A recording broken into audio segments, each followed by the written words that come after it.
Para a gente fazer um encerramento bacana, sem estar totalmente vazio, só 2 pessoas se inscreveram mais, o Antônio e o Eduardo.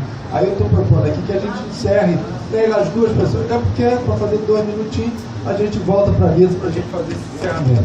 Pedir o pessoal que está aqui para aguentar um pouquinho, para a gente não terminar com o plenário vazio, que é muito chato. Antônio.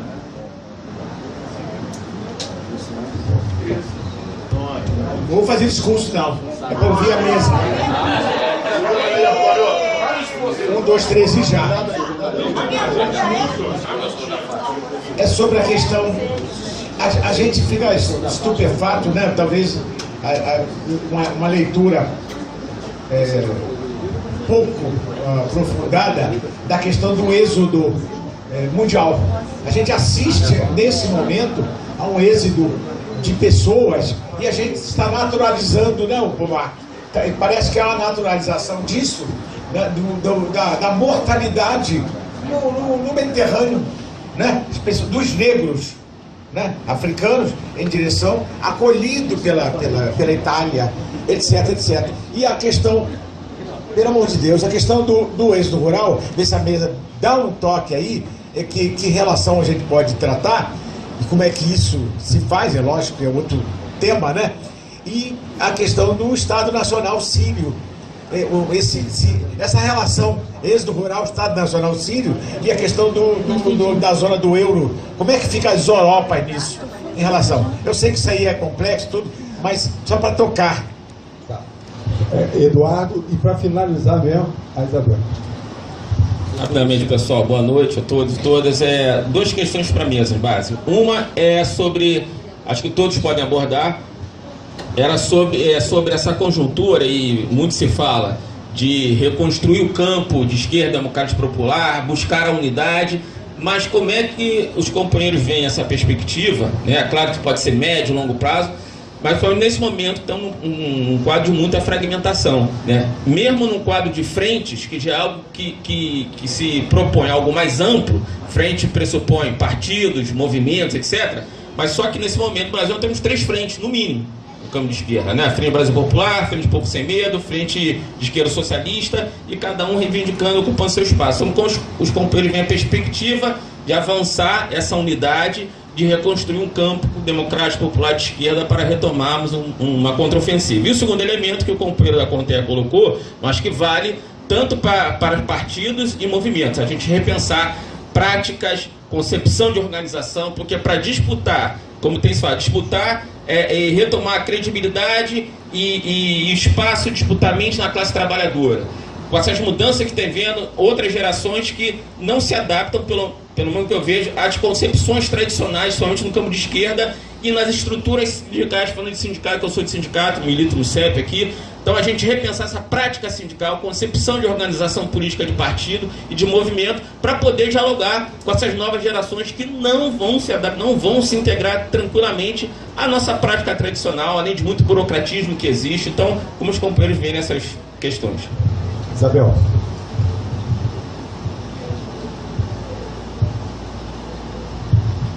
Boa noite, mesa. Eu gostaria que vocês abordassem uma disjuntiva que parece que existe no movimento social.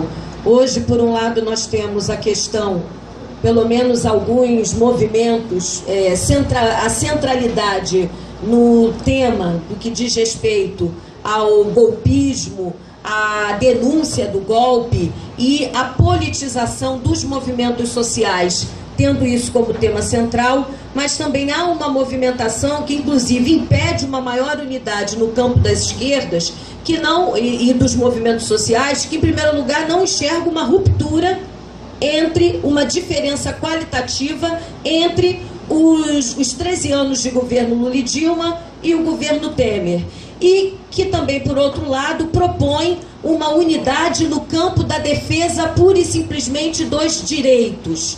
Ou seja, para a mesa, é possível implementar na atual conjuntura uma movimentação dos trabalhadores, tendo como uma unidade apenas a defesa dos direitos, ou está na pauta e na agenda a discussão central da denúncia contra o golpe e da construção de uma alternativa?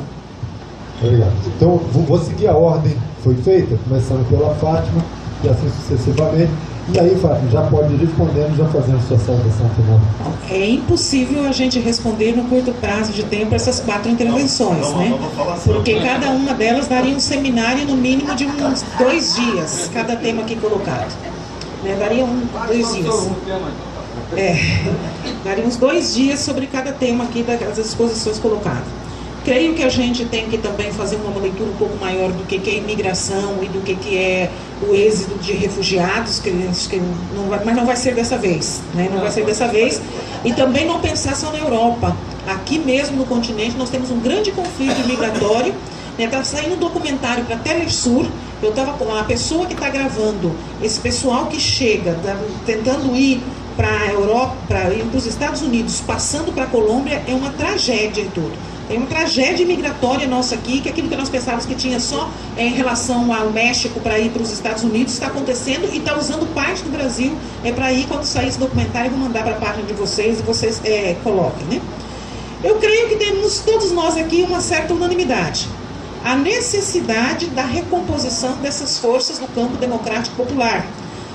A necessidade da recomposição do tecido social e de rever também um pouco as nossas estruturas e as nossas organizações sindicais. Desde 2013, nós, enquanto movimento sindical e enquanto instituição, enquanto os partidos políticos estamos sendo questionados. E temos que buscar outra forma de reconstruir e dialogar com o novo que está.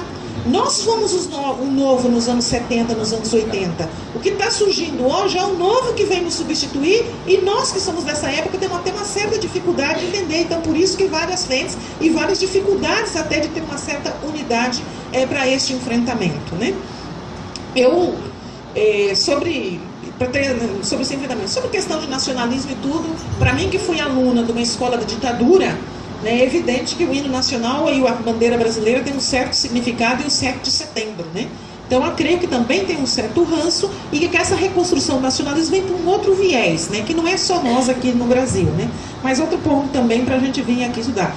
Agora, erros, gente, foram tantos erros que não dá aqui para a gente enumerar, né? Foram tantos erros, mas também teve acertos, vários acertos. Agora, o erro maior, eu creio, que foi a ilusão de que tudo estava resolvido e que daqui para frente nós só íamos continuar e que a direita não estava se rearticulando para retomar o poder, porque ela jamais aceitou que esse banco tivesse chegado lá. Daí é no Brasil e no conjunto dos países da América Latina. Foi essa não percepção que eu creio que foi o erro maior nosso. Talvez uma percepção mais um pouco nivelada e tal, entre tantos erros que a gente teve. Mas também nós tivemos tantos acertos, que os acertos estão fazendo com que a gente tenha certeza que tem que ter uma resistência para enfrentar e não deixar os caras fazer o que eles querem fazer. E se quiserem, não vão contar com a nossa anuência, não vão contar com a nossa passividade. Tem resistência e tem luta de diversos setores colocados e que a gente tem que unificar. Bem, muito obrigada e espero que a vida e a luta nos permitam novos encontros em novos espaços.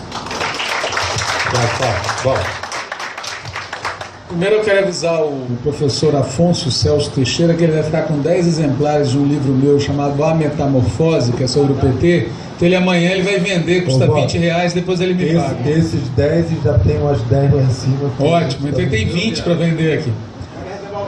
O tema, pareceram vários assuntos aqui que realmente para tratar de maneira decente exigiriam mais tempo. Por exemplo, essa questão do êxodo das pessoas moradoras da Líbia, da Síria, do norte da África em direção à Europa.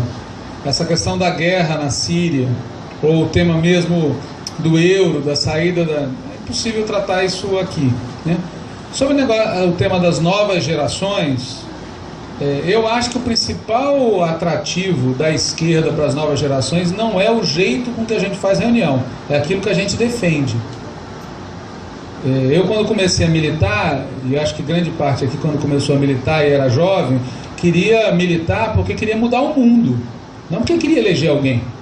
Na hora que a gente começa a transformar os nossos objetivos de mudar o mundo no objetivo de eleger alguém, fazer uma mudancinha, é óbvio que você perde a atração para quem está querendo fazer grandes mudanças.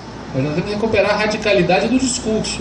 Quanto à questão do como funcionar, isso daí para mim, sinceramente, tem que mudar porque a gente não suporta esse jeito que a gente funciona. Não é porque os jovens não suportam, tá certo? É outro assunto.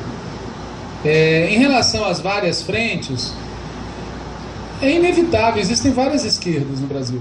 Então, a questão para mim é como é que a gente vai atrair a maior parte da classe trabalhadora para a nossa posição, para a posição daqueles que defendem que a classe trabalhadora tem que ter protagonismo, que tem que fazer uma mudança ampla do ponto de vista das estruturas econômicas e sociais do país.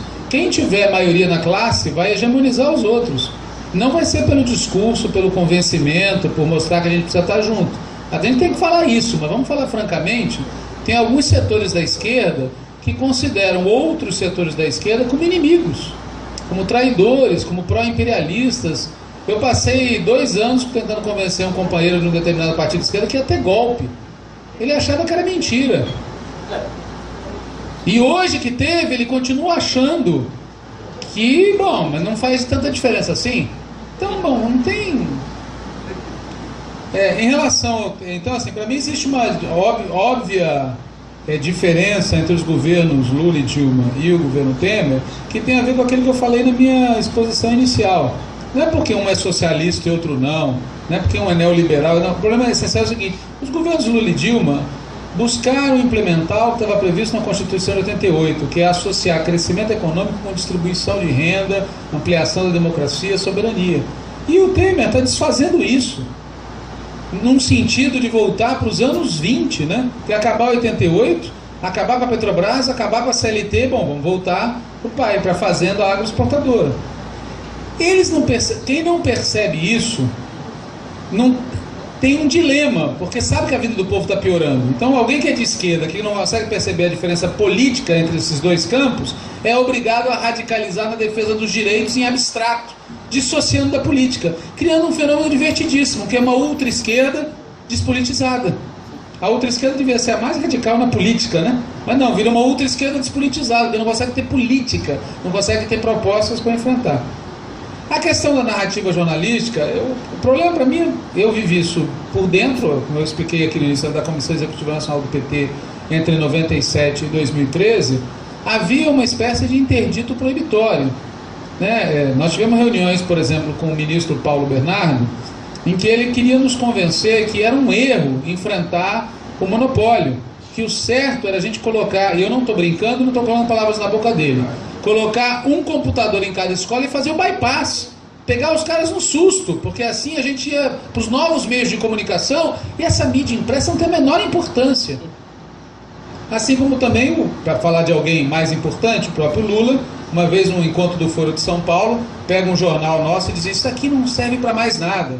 Ilusão, porque quem define a pauta da televisão, das rádios, de 80% do conteúdo que circula na internet, são as redações dos grandes jornais. Eles formam o discurso e nós não conseguimos criar nenhum jornal nosso que pautasse um discurso comum, tá certo? É para isso que serve esses aparatos de comunicação, pautar o discurso, interpretar o ontem e definir a fala de amanhã.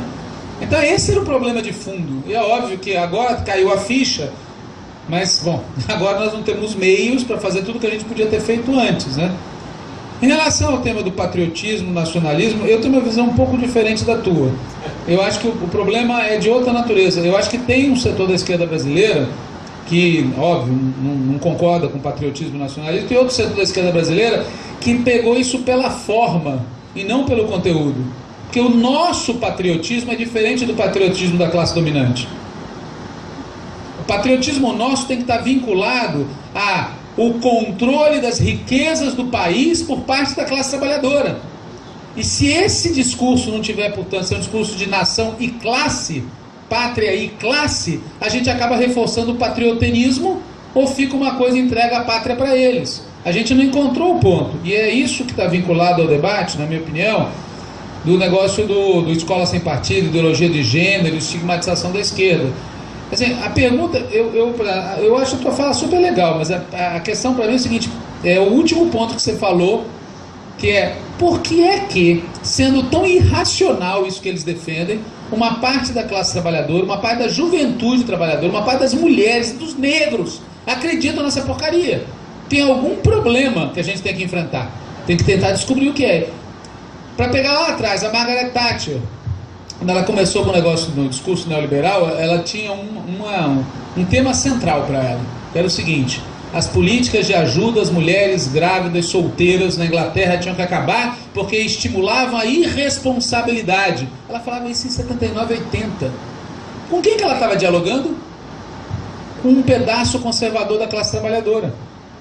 E aí volta para o nosso, vou dar um salto de 40 anos. Quando a nossa companheira presidenta Dilma dizia que o foco dela era um país de classe média, ela estava entregando a classe trabalhadora para a direita. Sinceramente, estou pegando o exagero, estou exagerando o argumento, mas não estou mentindo. Na hora que a gente abandona um discurso que ganha a classe trabalhadora para o nosso lado, alguém vai dialogar com a classe trabalhadora a partir da perspectiva da direita. E aí qual é o nó? Vou pegar um outro exemplo lá dos anos 80, que quantas vezes eu ouvi, sala de partido, reunião, sindicato, claro, nós temos que fazer outras coisas, porque as pessoas estão cansadas disso, e esse negócio tem uma narrativa, isso é uma besteira, a história é mais complexa. Aí as igrejas estão cheias de gente nos finais de semana com uma narrativa escrita num livro de milhares de anos. As pessoas querem narrativa, querem se encontrar, elas precisam disso, o tecido comunitário exige isso e a esquerda tem que fazer isso. Se a esquerda não fizer, alguém vai fazer. Eu acho que a gente comprou umas ideias meio Foucault, meio de fragmentação, e entregamos uma parte do povo para a direita. Então é um debate que a gente tem que fazer com calma. E por último, eu acho que os caras vieram para cima de nós por causa dos nossos acertos. Eles nos derrotaram por causa dos nossos erros.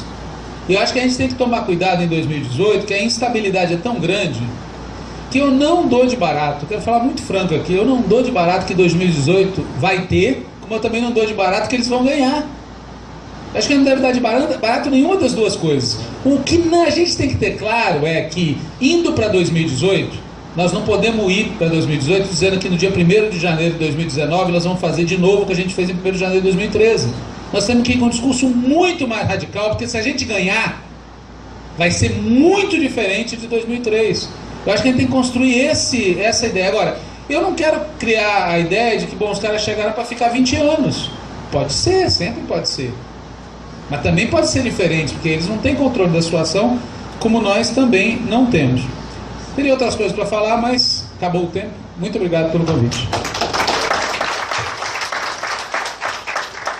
Também telegráfico, né? Primeiro, a questão da escola sem partido foi colocada aqui.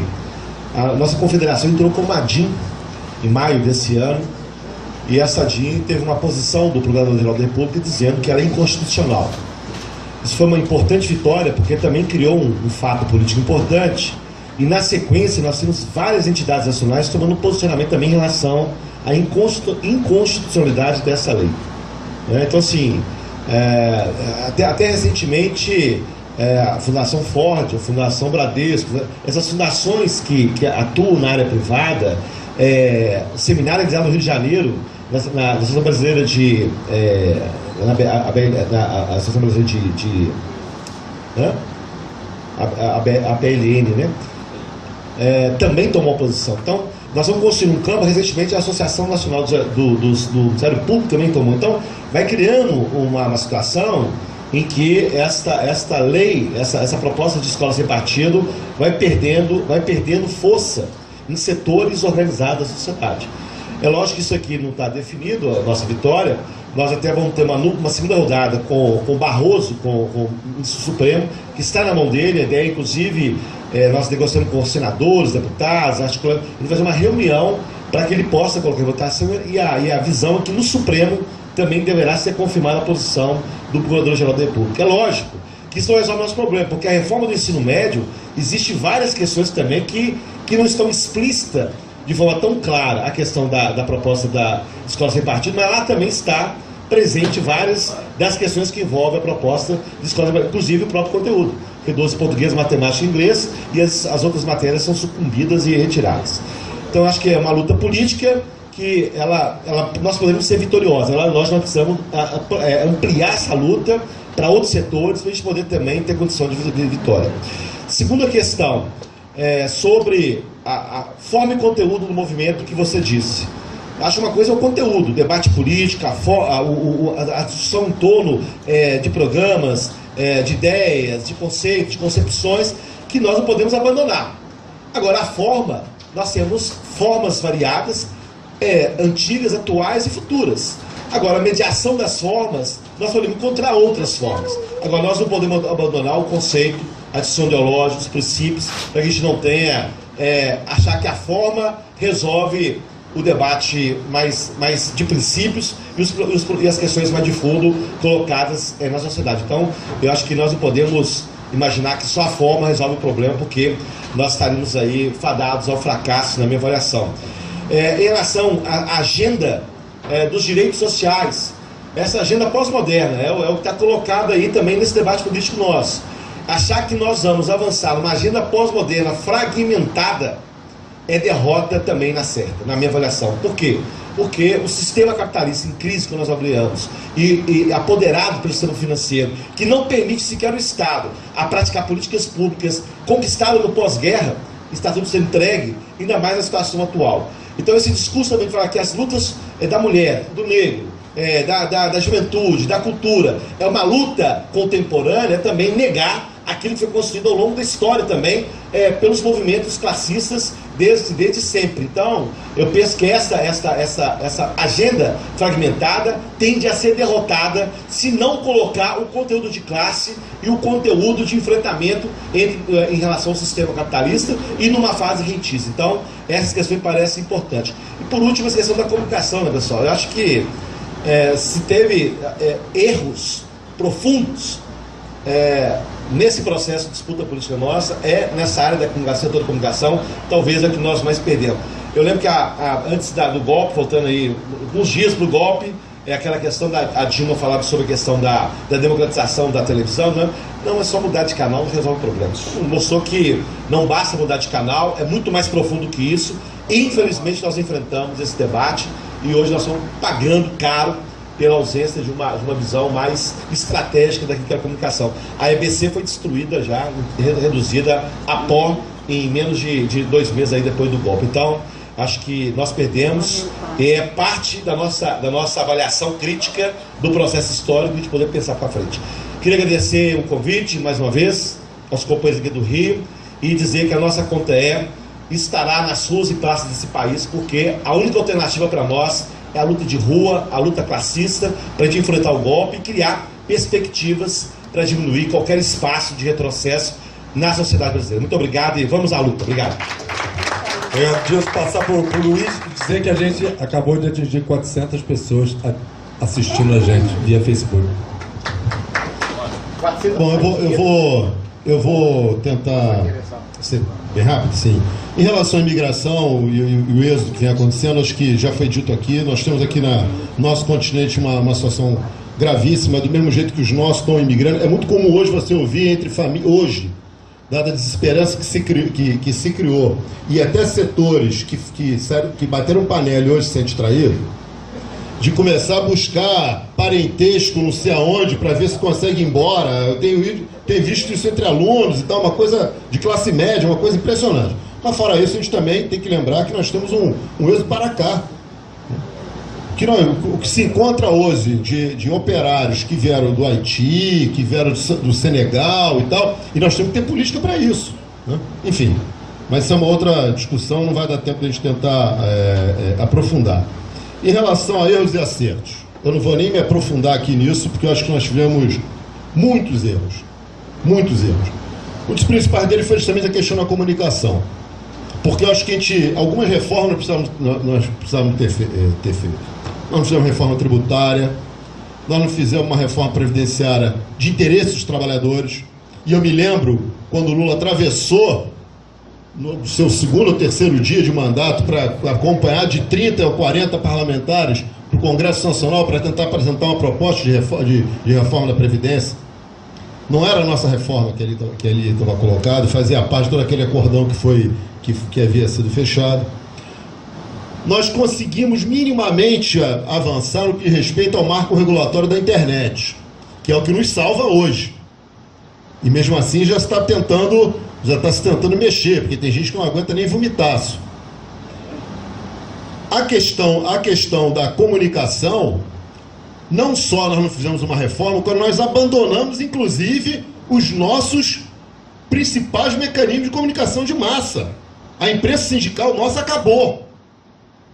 Eu estava no dia com o Gilberto Carvalho e ele dizia exatamente isso. No nosso governo, as rádios comunitárias diminuíram. Nós avançamos sobre as rádios comunitárias. Bom, aquilo que o Franklin Martins colocava como fundamental, a maioria foi fechada. Nós não chegamos nem perto. Nem perto. Então talvez tenha sido um dos grandes erros que nós tenhamos cometido. Um dos grandes acertos foi que nós criamos um colchão social extremamente importante, que é o que está fazendo com que, mesmo tendo um acúmulo hoje de cerca de 9,4% do poder aquisitivo da classe trabalhadora, ainda assim não chegamos a um estado de miserabilidade absoluta, graças a isso que a gente criou. E foi aí que talvez tenhamos cometido outro grande equívoco. Nós não reconhecemos, Walter, que classe média era essa que nós estamos criando. Quando a Dilma dizia que queria governar com uma nova classe média, não tinha sequer a percepção de que classe média era essa. Nós tiramos 33 milhões de pessoas da miséria. Nós criamos uma nova classe média no Brasil. E a classe média, historicamente, ela só é formada de duas maneiras. Ou pelo achatamento da burguesia, e essa classe média que é provocada pelo achatamento da grande burguesia, ela se apega aos valores da burguesia o tempo todo, ela não gosta de dizer nem que é trabalhadora. Por isso que se faz, às vezes, a separação de classe trabalhadora e classe média. A classe média é trabalhadora também, não é a classe operária, é diferente. Essa classe média se apega aos valores da burguesia o tempo todo, que são os seus valores. Essa nova classe média emergente que nós criamos, ela vem com os valores do proletariado. E nós não disputamos a hegemonia dessa classe média nova que nós criamos. Nós deixamos a mercê, nós achamos que apenas valorizando o consumo, estimulando o consumo, melhorando a situação de vida, que foi um governo de bem-estar social, que nós estaríamos tranquilos. Isso aconteceu, porque o mesmo cara que andava de ônibus pendurado para ir da sua casa para o seu local de trabalho, passou a reclamar do trânsito quando comprou um carro. Passou a reclamar dos aeroportos quando começou a viajar de avião. Passou a reclamar que o supermercado estava cheio quando ele nem lá entrava. A culpa é dele? Não. Nós não soubemos trabalhar isso. Nós não disputamos a hegemonia. Aí entra a questão da comunicação, entra a questão da nossa organização, enfim, uma série de questões.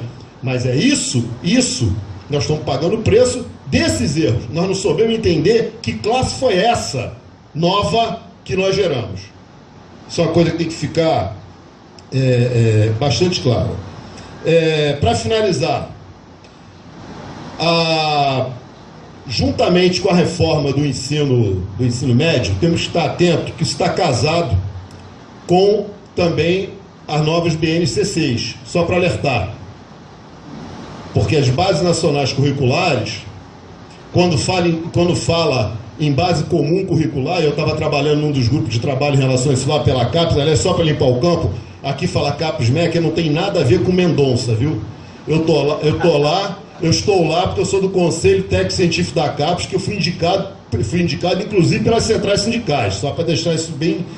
Já quis sair e a gente está no movimento lá de, pelo amor de Deus, não podemos perder mais um. Né? Porque o Ildeu saiu, outras pessoas saíram, a gente está vendo o que vai fazer da vida, só para limpar o campo. Então, não, mas é bom, a gente está vendo e conhece. Né? Então, temos que estar muito atento para isso, porque se o Enem, por exemplo, que eles estão doidos para acabar, ele obrigatoriamente ele tem um único conteúdo nacional, ele vai ser feito com base em quê? Naquilo que é base comum curricular. Não é isso? As nossas escolas públicas vão trabalhar a parte diversificada, porque isso está na essência da escola pública. As escolas particulares vão centrar fogo somente naquilo que vai ser exigido no Enem, que é o que está nas BNCCs. E aí, mais uma vez, nosso projeto foi para as cucuias. Por quê? Por isso tem setores da educação privada que são contra acabar com o Enem, porque é a maneira que eles têm, a partir de então, de garantir uma excelência deles na disputa pelo Enem, quando você tem um currículo mais ou menos uniformizado. Eu não vou nem entrar aqui no prejuízo que essa discussão causa, o que significa você trabalhar base diversificada. Eu gostaria muito que o menino do Amazonas, que o menino de São Paulo, conhecesse qual é a vida do menino do Amazonas, que é para quando ele não vê o amazonense na Vila Paulista, levasse um susto. Então, é mais grave do que a gente possa pensar. Não tenho ilusão, viu, Júlio, em relação à possibilidade de aprovação e desaprovação, porque não tem um projeto só. Aos pouquinhos estão se tentando aprovar. Foi aprovado em Alagoas, é o único lugar onde que foi aprovado. Em Tocantins, agora em Palmas, também conseguiram aprovar semana passada. Foi rejeitado já em 11 estados, mas a todo momento surgem projetos, traficam projetos que são pedaços do projeto geral. Né? E sobre isso, possivelmente, o Supremo Tribunal Federal ele não vai trabalhar. Sabe por quê? Porque a procuradora do PRA, o que ela diz é o seguinte: uma lei ordinária, claro, ela não pode sobrepor a lei, a Constituição. Porque não é só uma emenda à LDB. Nesse ponto de vista, até daria para ter discussão, a lei específica poder prevalecer. Só que o projeto global, ele ataca princípios que nortearam a confecção da LDB. Esses princípios, eles estão na Constituição Federal. Então, a lei geral certamente é derrotada. Mas aquelas proibições mínimas, essas questões, a qualquer momento vai ser aprovada. De estado por estado, e município por município. Então é muito bom de estar atento e, sobretudo, na disputa dos conselhos estaduais de educação, porque necessariamente tem que passar por lá. Não basta passar só pelas assembleias. Isso a gente tem que estar atento. Por fim, eu não vou aqui me estender mais, só queria resgatar essas questões que foram ditas. Mais uma vez agradecer a presença de vocês, agradecer o convite, agradecer aos companheiros aqui da mesa. Acho que a gente aprende muito o tempo todo que a gente está junto. E fico à disposição para qualquer outra eventualidade, ok? Um abraço. Parabéns ao Sindicato de Professores. Pessoal, então, só lembrando que a partir de amanhã, a partir de 8h30, a gente retoma com credenciamento. Às 9 horas, a gente já fazendo aqui recebendo as pessoas. E a partir das 10 o debate. Reforma da Previdência e reforma trabalhista, os enfrentamentos que a gente vai ter. Até amanhã, obrigado aos sobreviventes.